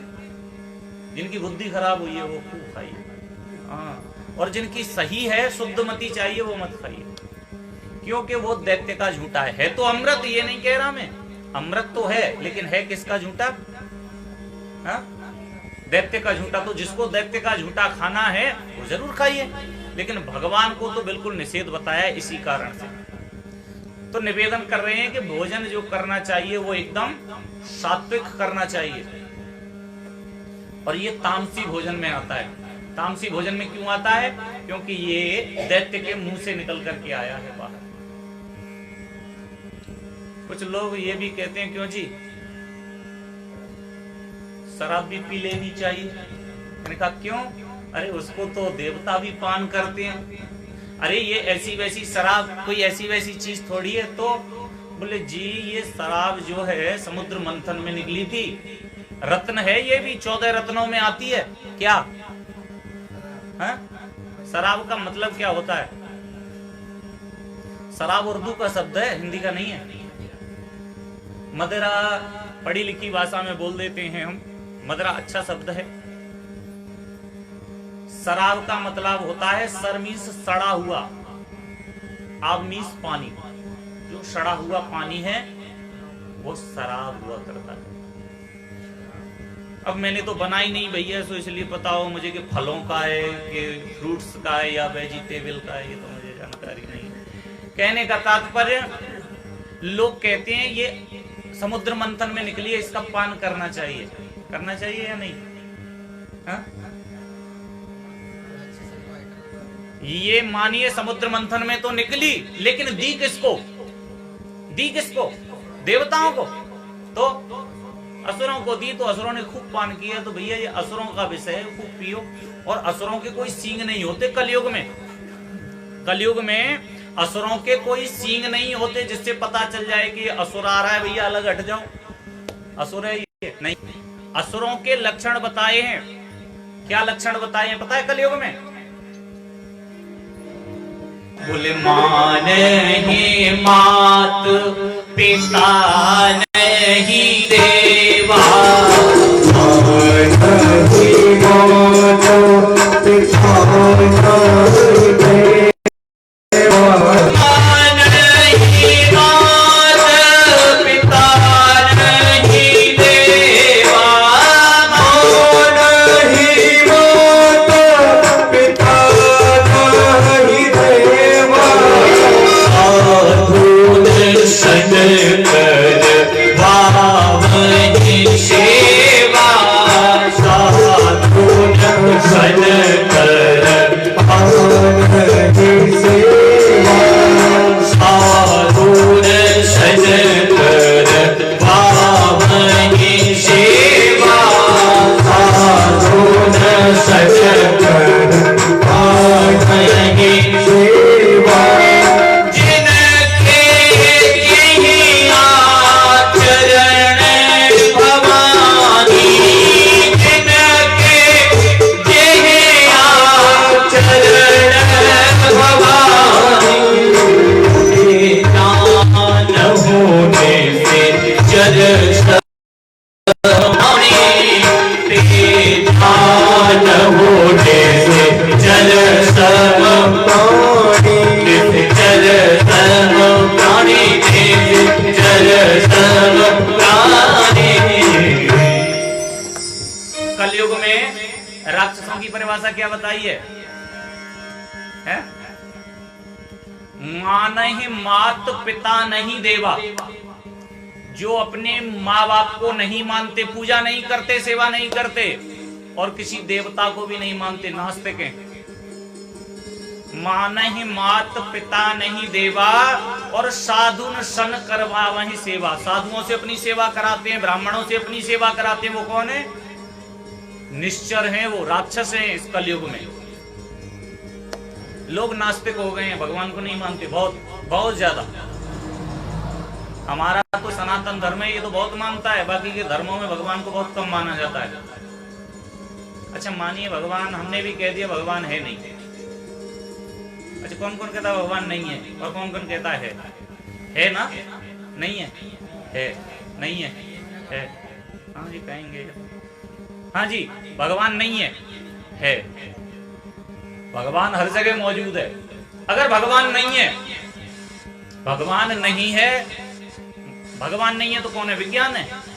विज्ञान ने सब कुछ कर दिया, लेकिन एक बात पर आकर के विज्ञान रुक गया।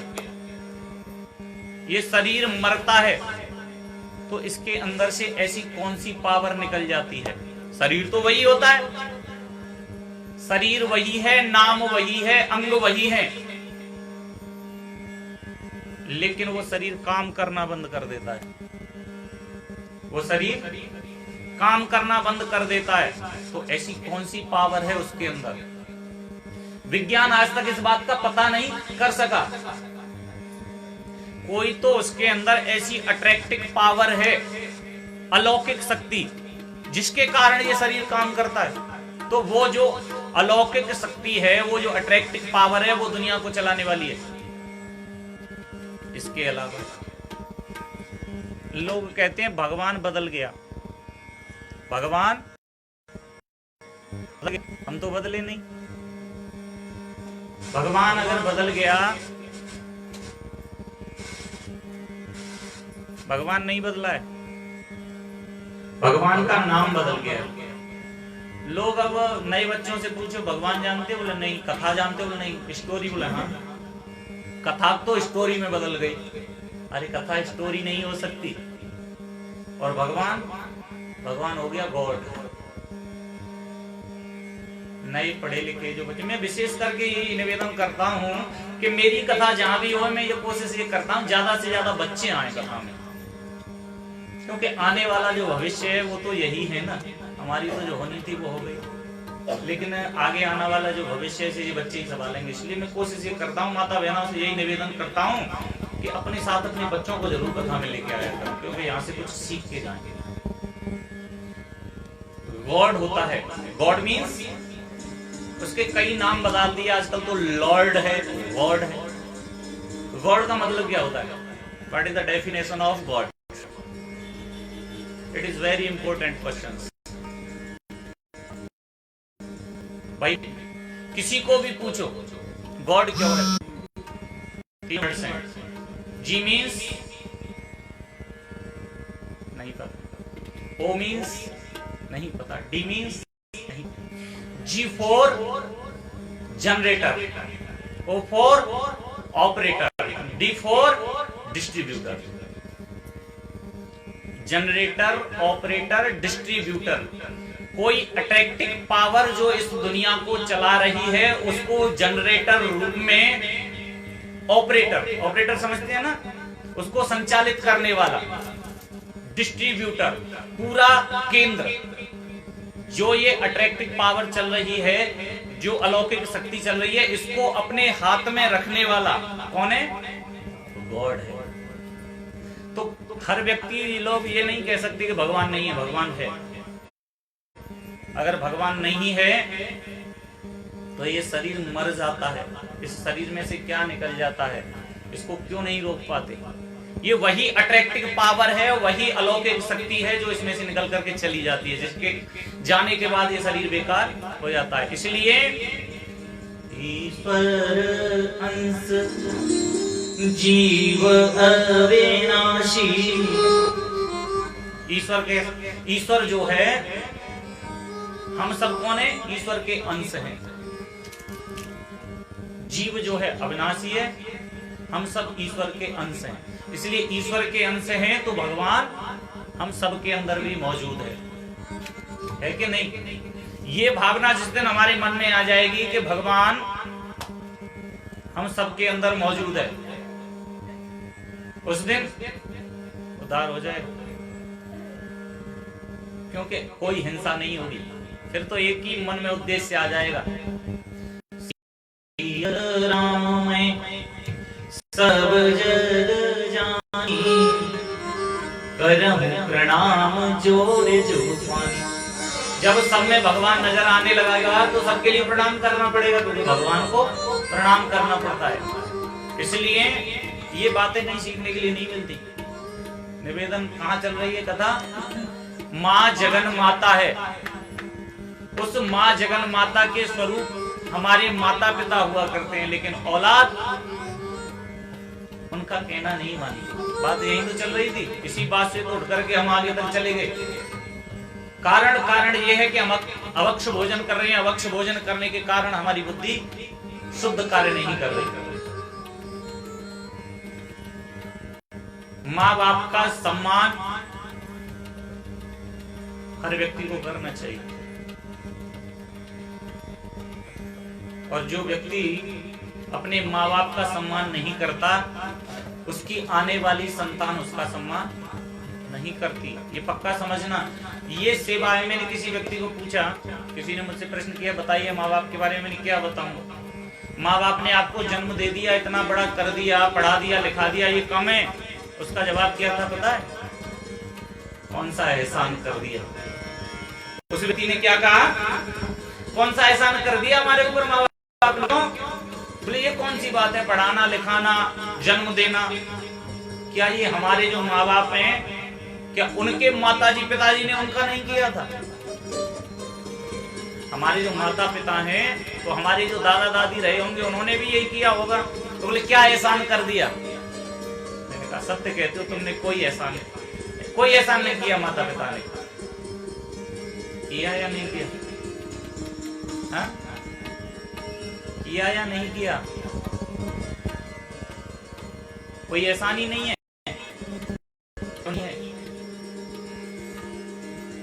जब माँ जितना कष्ट उठाती है, जब गर्भ में जीव होता है और उसका जन्म होता है, तो लोग क्या सोचते हैं, ये जीव गर्भ से बाहर आ रहा है, इसको बहुत पीड़ा है। और ये ऐसा शास्त्रों में वर्णन आया है, जैमिल गौतम संवाद एक पुस्तक इसमें लिखी गई है, जीव और ब्रह्म के बीच में।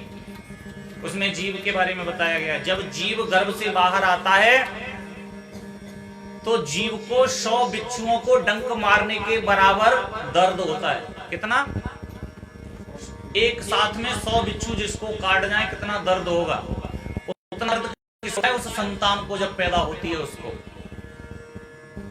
और हमारा पूरा ध्यान केंद्रित तो संतान का है। लेकिन जिस माँ ने प्रसव पीड़ा से गुजरकर उसे जन्म दिया है, उसे कितने बिच्छुओं को डंक मारने के बराबर होता है पता है? कभी नहीं इस बारे में ध्यान दिया। एक साथ 10,000 बिच्छुओं को डंक मारने के बराबर जो दर्द होगा, उस समय वो माँ को, लेकिन माँ का कोई ध्यान नहीं रखता। शिशु का सब देखते हैं, ये इसको बहुत दर्द है, रो रहा है।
हुए हैं, कथा सुन रहे हैं, किसी प्रकार की कोई चिंता है मन में? किसी भी प्रकार की कोई चिंता है? एकदम निर्विघ्न पूर्वक बैठे हुए हैं कथा सुनने के लिए। कोई खतरा किसी का नहीं है ना? क्यों? सबसे ज्यादा खतरा किसका होता है? खतरा किससे होता है? दुश्मन से खतरा होता है सबसे बड़ा। किससे?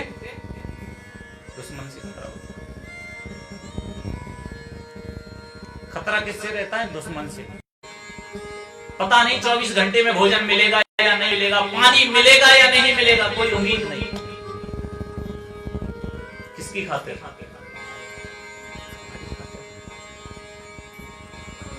कभी विचार करना चाहिए, उसके अरमान, उसके भी तो अरमान है दिल के। क्या वो नहीं चाहता कि अपने घर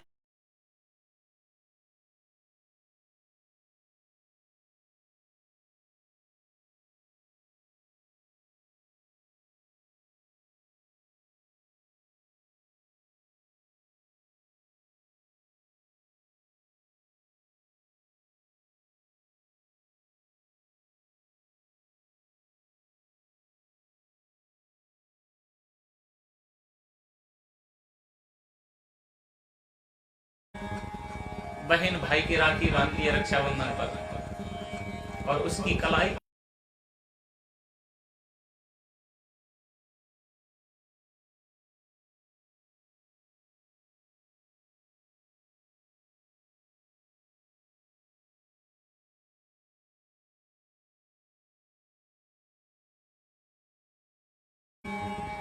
बात त्योहार मनाने की छोड़िए, उसके दिल में कभी कभी ये भावना होती है कि आज त्योहार का दिन है, मैं अपने बच्चों से बात जरूर करूंगा।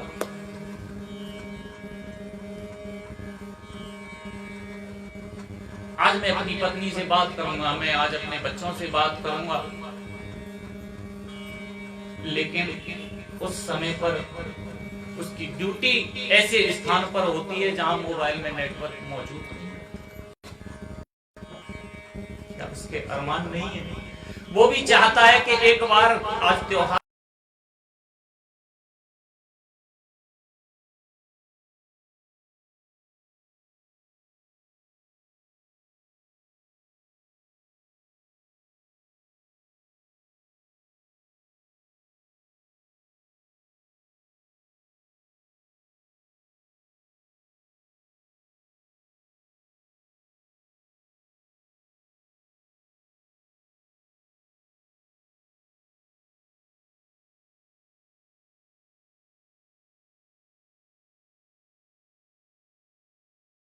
जाता है, मैं वापस आऊंगा, लेकिन ये नहीं पता मैं वापस आऊंगा, ये तिरंगा में लिपटा हुआ मेरा शरीर मेरे घर वापस आएगा, लेकिन मैं आऊंगा जरूर। वायदा करके जाता है, वायदा पूरा करता है, आऊंगा जरूर, आता जीवित ना आए, तिरंगे में लिपटा हुआ आएगा, लेकिन आएगा जरूर। क्या उसकी इच्छा नहीं होती? उसकी भी इच्छा होती है मैं भी जाकर के समय निकाल करके बच्चों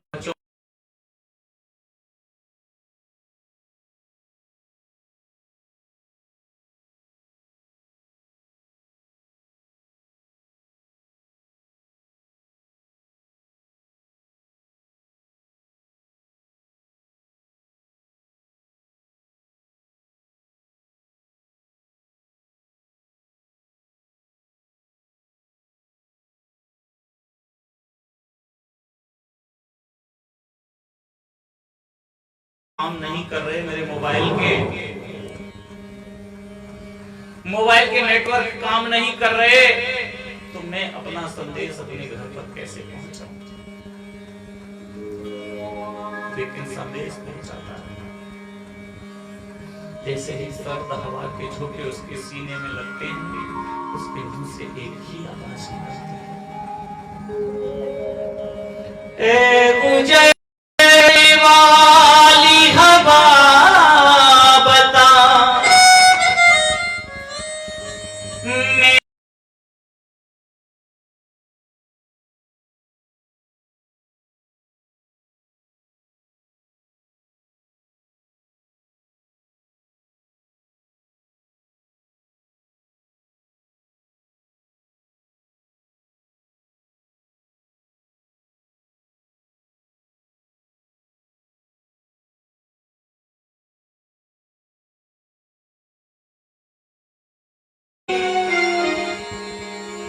जहां रहती है मेरी दिलरुबा, उसे मेरे प्यार का जाम दे, उसे मेरे प्यार का जाम दे। वहीं थोड़ी दूर है घर मेरा, मेरे घर में है मेरी बूढ़ी माँ।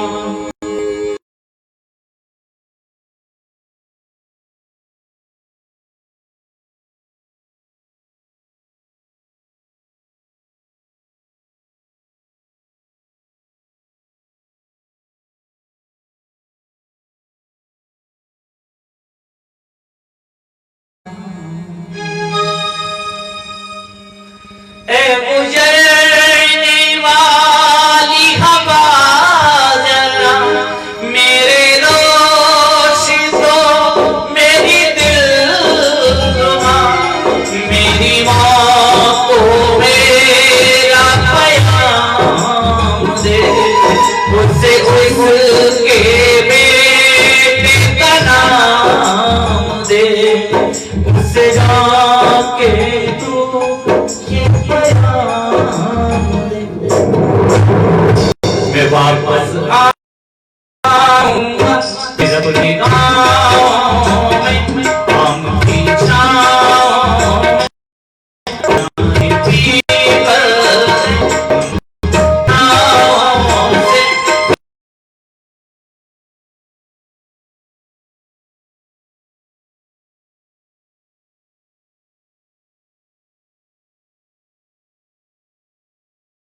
एक दिन आऊंगा, मैं वापस आऊंगा, एक दिन आऊंगा, मैं वापस आऊंगा।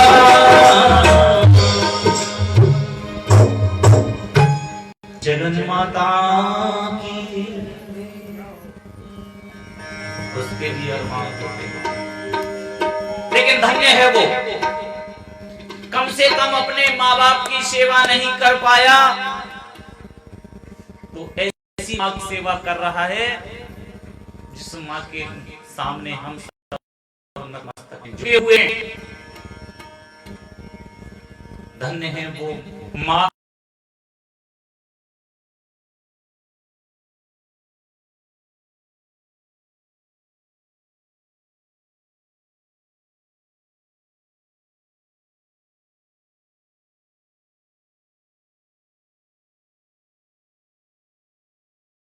बंधन है ऐसे, क्योंकि ये शरीर नाशवान है, इसका कुछ नहीं होने वाला, मर जाएंगे, जल करके राख हो जाएगी। अगर ये किसी के काम आ जाए, किसी की सेवा में आ जाए, इससे बड़ा पुण्य और दुनिया में कोई नहीं है। धन्य है वो जिनका शरीर इस मातृभूमि के काम आ रहा है, वरना आप सब समझदार हैं, घर की सेवा करना बड़ा मुश्किल होता है, वो देश की सेवा कर रहे हैं। नतमस्तक है ऐसे वीर शहीदों के, वीर सपूतों के लिए।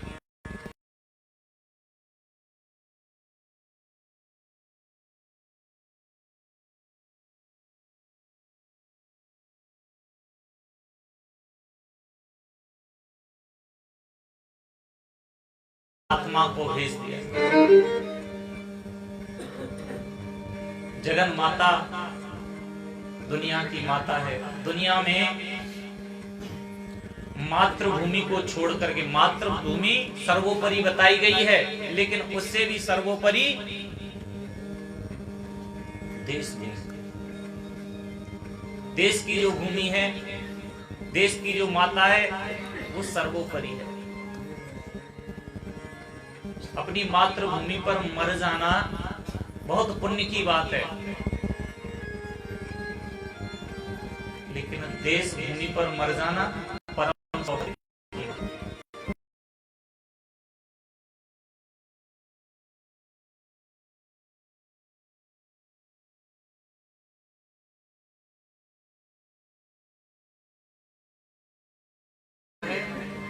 ये संबंध बहुत गहरा होता है, बहुत निर्मल होता है, बहुत पावन होता है। तो मैं तो ये निवेदन करता हूँ भैया, जो समय निकल गया वो निकल जाने दो, जो बचा है इसको ही संभाल लो। माँ बाप की तुलना किसी से की नहीं जा सकती। माँ सर्वोपरि है, पिता सर्वोपरि है। सुंदर शरीर में क्या संस्कार दिए हैं, क्या हमारा दायित्व नहीं बनता कि हम माँ बाप की सेवा करें? बनता है, सबका बनता है। इसलिए अपने माँ बाप की सेवा